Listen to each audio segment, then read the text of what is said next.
Bisa nggak ya kita gadai handphone di Pegadaian tanpa kwitansi pembelian? Buat kamu yang mau tahu informasi selengkapnya, silakan simak videonya sampai habis. Video ini dipersembahkan oleh Arena Tutorial, memberi jalan menyelesaikan permasalahan tanpa adanya pertanyaan. Hai, halo teman-teman semua, kembali lagi di sini sama Mimin di channel YouTube Arena Tutorial. Wah, gimana nih kabar dari teman-teman semua? Semoga selalu sehat ya teman-teman. Oke, teman-teman semua, di video kali ini Mimin masih bahas soal Pegadaian nih teman-teman. Jadi buat teman-teman yang punya pertanyaan-pertanyaan terkait dengan Pegadaian, boleh langsung aja ditanyain ke Mimin, nanti akan Mimin bantu untuk menjawabkan. Nah, di video kali ini Mimin akan sampaikan ke teman-teman yaitu cara untuk mengetahui bisa nggak sih kita itu gadai handphone di Pegadaian tanpa menggunakan kwitansi jual belinya gitu ya. Biasanya kalau kita beli handphone itu kan bukan dapat kwitansi ya teman-teman, biasanya itu dapat nota pembelian. Nah biasanya juga kalau misalkan kita mau menggadaikan handphone di Pegadaian itu kalau misalkan kelengkapan kayak dus, charger dan kelengkapan lain termasuk dengan nota dan kartu garansi gitu ya, itu biasanya nilai taksirannya itu lebih tinggi daripada yang hanya handphonenya saja yang digadaikan gitu teman-teman. Nah sebenarnya bisa nggak sih gitu loh kita gadai handphone di Pegadaian tanpa nota kwitansinya gitu ya. Sebenarnya teman-teman masih bisa ya kita melakukan gadai handphone di Pegadaian tanpa kwitansi pembelian.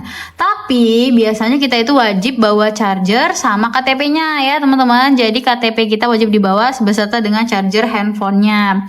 Nah sebenarnya nggak apa-apa sih kalau misalkan teman-teman nggak ada dusnya gitu ya. Kalau misalkan ada ya tetap dibawa aja. Kalau misalkan nggak ada nggak apa-apa, nggak ada kwitansinya itu boleh gitu ya teman-teman. Tapi biasanya juga ada kebijakan-kebijakan dari kantor Pegadaian gitu ya, ada yang membijakkan kalau misalkan nggak ada nota pembeliannya itu nilai taksirannya bisa turun gitu ya teman-teman semua.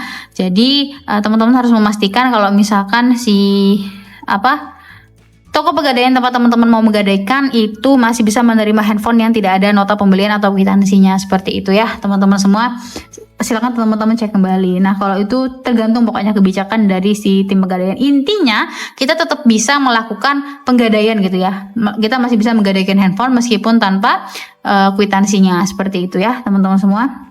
Yang penting teman-teman cek dulu apakah handphonenya itu masih layak atau enggak untuk digadaikan. Kan biasanya nanti kita tetap ada pengecekan dari tim Pegadaiannya itu untuk taksiran harganya. Taksiran harga handphonenya itu mau dipinjamkan, layak dipinjamkan di harga berapa, seperti itu ya teman-teman semua. Dan tips dari Mimin kalau misalnya teman-teman mau menggadaikan handphone itu pastikan handphonenya udah di reset ke setelan pabrik untuk keamanan data. Jadi data di dalam handphone di teman-teman semua ini udah nggak ada semua. Terus teman-teman bisa gunakan aplikasi Pegadaian Digital untuk booking dan estimasi nilai gadai sebelum ke outlet, itu juga bisa ya. Seperti itu teman-teman informasi yang dapat Mimin sampaikan terkait dengan gadai handphone di Pegadaian tanpa kwitansi pembelian.